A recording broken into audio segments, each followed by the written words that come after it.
Hello guys, how are we all doing? Welcome back to Premier League predictions. We are back for week 2 and I'm joined by Sophie. How you doing? Very good, thank you. How are you? Not too bad. I'm actually quite happy because I beat you last week. I did pretty well in the Premier League predictions. They are the scores on the doors. 9-4. It's, remember, 2 points for getting a prediction bang on, 1 point if you get the outcome right but you didn't get the score bang on, so on and so forth. Before we get into this video, because I want to dive straight into it, do make sure to hit that like button. We somehow got 1,000 likes on the previous video, so let's see if we can do it again. 1,000 likes. Do make sure to drop a like if you haven't already, and if you haven't already subscribed, do make sure to do so. We're not far away from 36,000 subscribers, so please do subscribe for more Premier League content. Let's start with Friday night's game, which we will be streaming at the City Ground. It's Nottingham Forest versus Sheffield United. Both sides lost in the opening weekend. Nottingham Forest, to be fair though, they went away to Arsenal. We both predicted them to lose 3-1.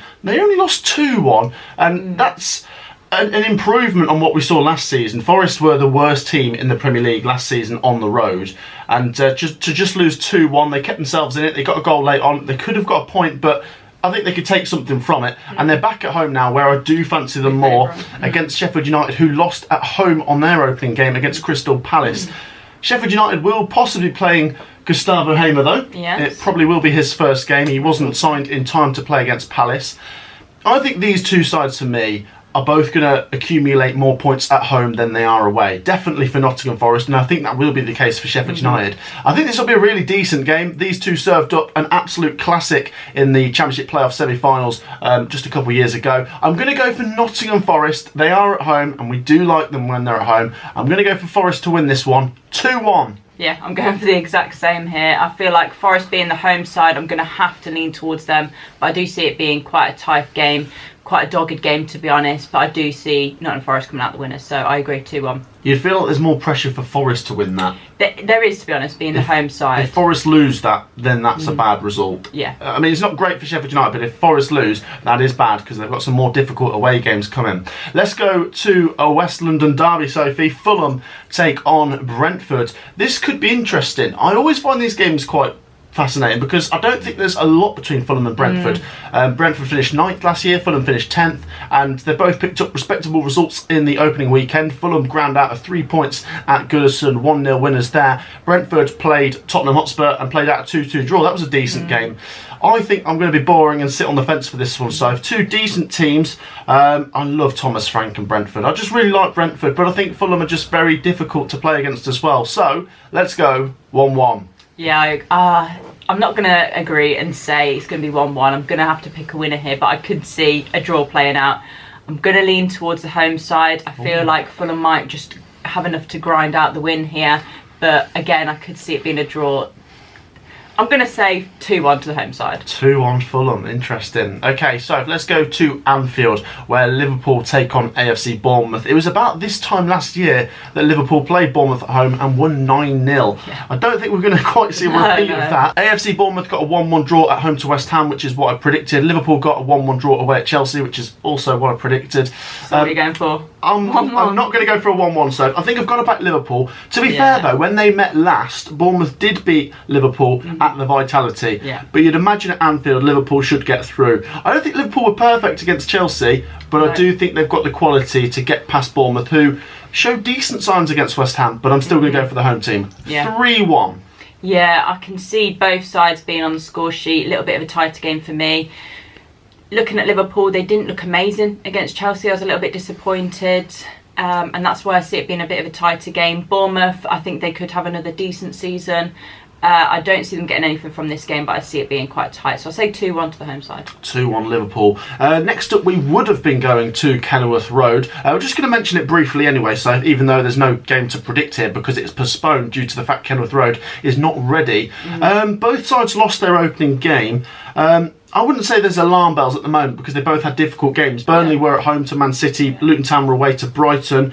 But it's these games when they do roll around is where they need to pick up points. So what's your thoughts on these two? Do you think they could be okay? Burnley, definitely. I think they showed some real good signs against a top team in Man City. And I know it's just one game, but there was real promising signs there. So I do feel like they'll be all right. Luton, tough game against Brighton as well. But at the moment, I can still see them going down. Very early days, but I'm going to have to stick with that. Yeah, I think Burnley played the right way against Man City. Yeah. They lost 3-0, but they're showing positive signs. Luton Town were in their game against Brighton. It was just the mistakes. The third goal was at Mpanzu. Really criminal. You can't do that in the Premier League. But let's see what we predict for them next week, because this one's postponed. Let's go to the next game, Sophie. We're going to Molineux for Wolves versus Brighton. Now, I'm not a Wolves fan, Sophie, but I am still fuming. I'm fuming. For Wolves on that Monday night game against Manchester United. How is that not a penalty? And not only that, they were so good. They were the better team in that game. Yeah, so they've been absolutely robbed.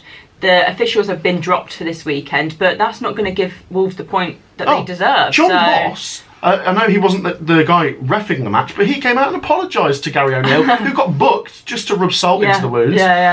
Terrible. But I do think if Wolves can play that way this season, they might be all right. They just need to take those chances, though, because I do think they were wasteful against Manchester United.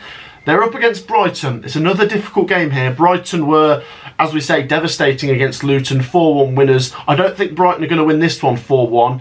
I just think, though, as much as I thought Wolves were really good, if they're not going to take their chances, I think Brighton might get a win here. So I'm going to go Wolves 1, Brighton 2.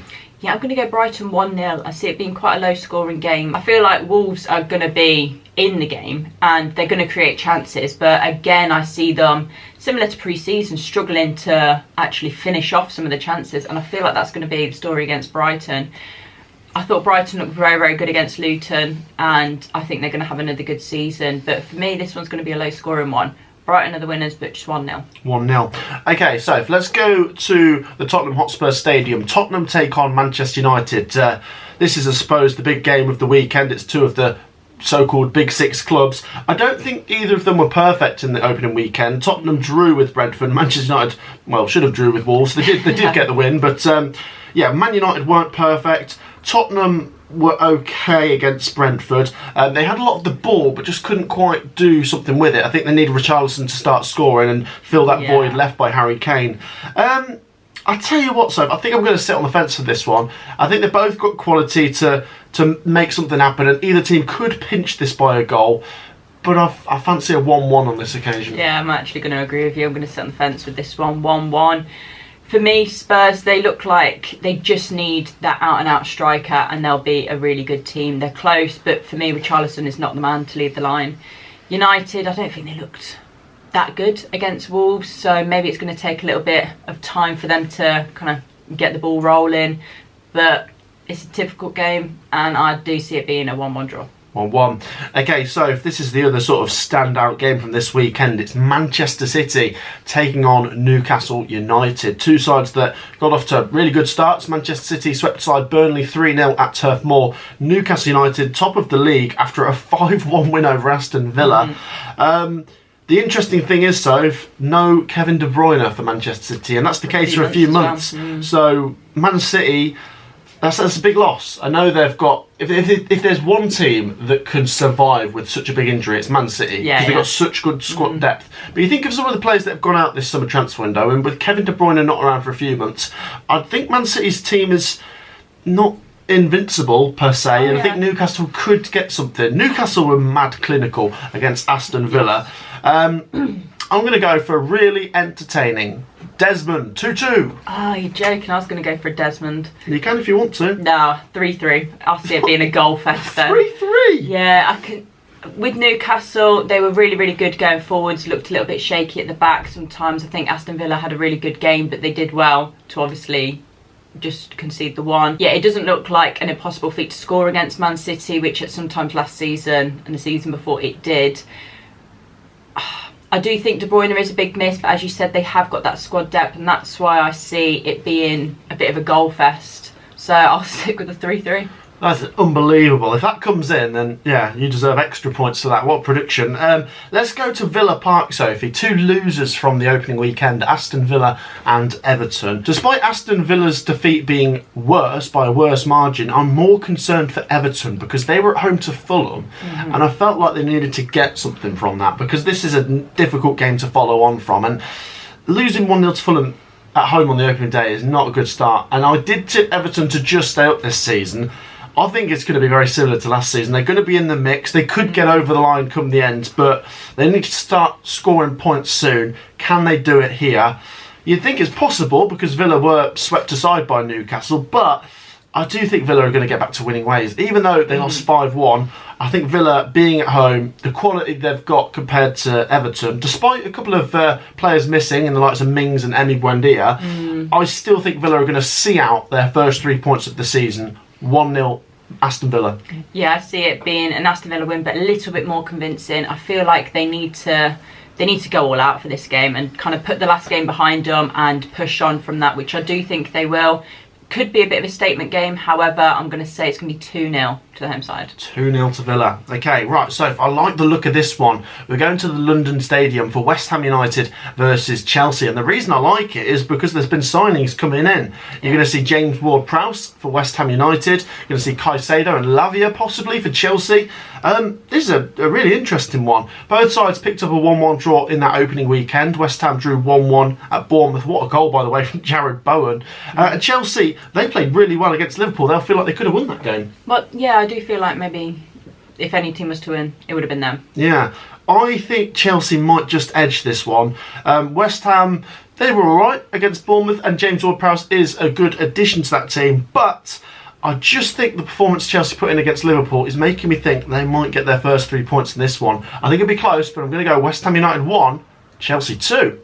See, I see it being another frustrating one for Chelsea. I feel like there's going to be lots of chances, but maybe not quite taking them. I see another 1-1 draw playing out. Ooh. Just West Ham being at home as well, I feel like they're going to put in a good performance. They're really going to frustrate Chelsea, and I see them both having a point apiece. A point apiece. Okay, go for a draw in that one. All right, the final game is also a London derby. It's Crystal Palace versus Arsenal, South London versus North.